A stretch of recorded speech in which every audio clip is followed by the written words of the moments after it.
এই মাদ্রাসাটি প্রকৃতপক্ষে আমার হাত দিয়ে গঠিত হয়েছে। কাজে এই মাদ্রাসার অন্যরকম একটি গল্প আছে। আমি আমার বক্তব্য বাড়াবো না। আমি শিক্ষক এবং অভিভাবক যারা আছেন তাদেরকে অনুরোধ করবো যে ছাত্রদেরকে ভালোভাবে লেখাপড়া করে নাকি, এবং ছাত্ররা যাতে ভালোভাবে লেখাপড়া করে বাচ্চারা যাতে গড়ে ওঠে এবং এই এলাকার সুন্দর অর্জন করে তার জন্য কাজ করতে। সেই আলোচনা আমি আপনাদের করবো, শিক্ষকদের কাছে করবো, অভিভাবকদের করবো এবং ছাত্রদেরকেও করবো যাতে সুন্দরভাবে তোমরা নিজেরা গড়ে উঠতে পারো, যাতে অভিভাবকরা সাহায্য করে, শিক্ষকরা যাতে গুরুত্ব দিয়ে এই মাদ্রাসাটাকে গড়ে তোলার চেষ্টা করে। বড় বড় বিল্ডিং হলে তো লাভ নাই যদি লেখাপড়া না হয়, আর একটি কুলের ঘরে যদি লেখাপড়া হয় তার অনেক মূল্য নাকি, আপনারা কি মনে করেন? যাতে লেখাপড়ার পরিবেশ এখানে সৃষ্টি করতে হবে।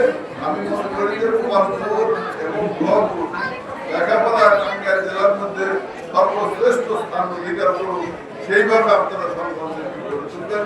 এই আবেদন জানিয়ে আপনারা একটি ডোবা ভর্তি করার আবেদন করেছেন, আরো আবেদন করেছেন। একবারে সবকিছু করা সম্ভব না এবং এই প্রাথমিকভাবে ডোবা ভর্তি করার জন্য আমি 2 লক্ষ টাকা অনুদান হিসেবে দেওয়া হয়েছে। ধন্যবাদ। আল্লাহ হাফেজ।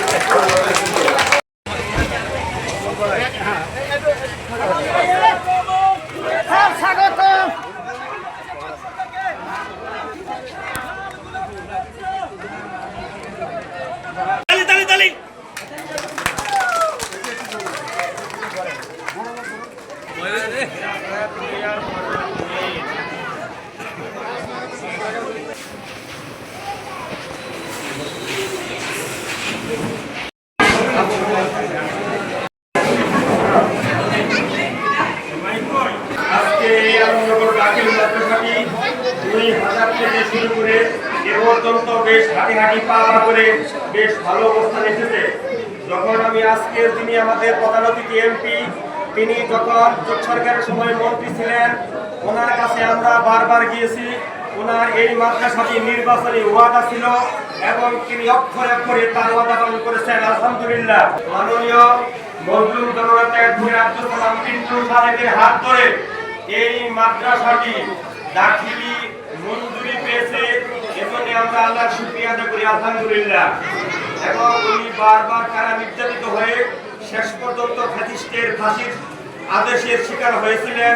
আল্লাহ রাব্বুল আলামিন সমস্ত কিছু দূর করে তাকে আবার আমাদের জনগণের মাঝে ফিরে এনেছে বলে আলহামদুলিল্লাহ।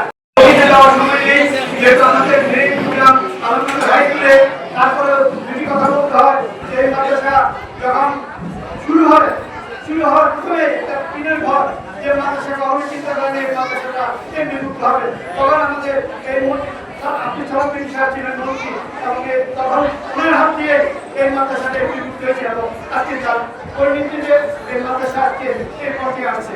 মাদ্রাসার আমাদের শিক্ষকবৃন্দ অত্যন্ত মেধাবী এবং ছাত্রছাত্রী অনেক ভালো এবং আমাদের গত 3 বছরের অ্যাভারেজ রেজাল্ট 100% পাস করে যা গোপালপুর থানা ভিতরে সর্বশ্রেষ্ঠ এই স্কুলের এই মাদ্রাসার রেজাল্ট।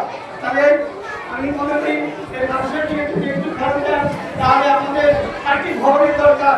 বিশেষ করে মাদ্রাসার পাশে একটি ডোবা আছে, যে ডোবাটা আমাদের ধরার জন্য খুবই গুরুত্বপূর্ণ।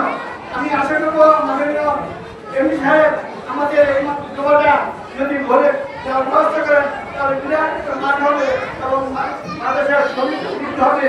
ভবিষ্যতে আমরা আমাদের দলীয় প্রজন্ম আমরা এটা কাজে লাগাতে পারবো। কাজে আশা করি আমাদের একটা ক্রীড়ার দরকার এবং এই ভবনের 3 তলা 4 তলা আমাদের গ্রিল নেই, যে গ্রিল না থাকার কারণে অনেক ছাত্রছাত্রী টিভিতে পরে একজন পালানোর চেষ্টা করে এবং অনেকে আহত হয়েছে পালা থেকে। তাকে একটা যদি গ্রিলের ব্যবস্থা করে দেয় তাহলে ছাত্ররা নিরাপদে থাকতে পারবে, ক্লাস ফাঁকিয়ে যাওয়ার প্রবণতা থেকে রক্ষা পাবে। তাহলে আশা করি গ্রিলের ব্যবস্থা করবেন এবং এই মাদ্রাসাটিকে দৃষ্টি রাখবেন, এই বলে আমি আমার সংক্ষিপ্ত বক্তব্য আমাদের মাদ্রাসার পক্ষ থেকে একটা দাবি চাইতে হতে দেওয়া হয়েছে আশা করি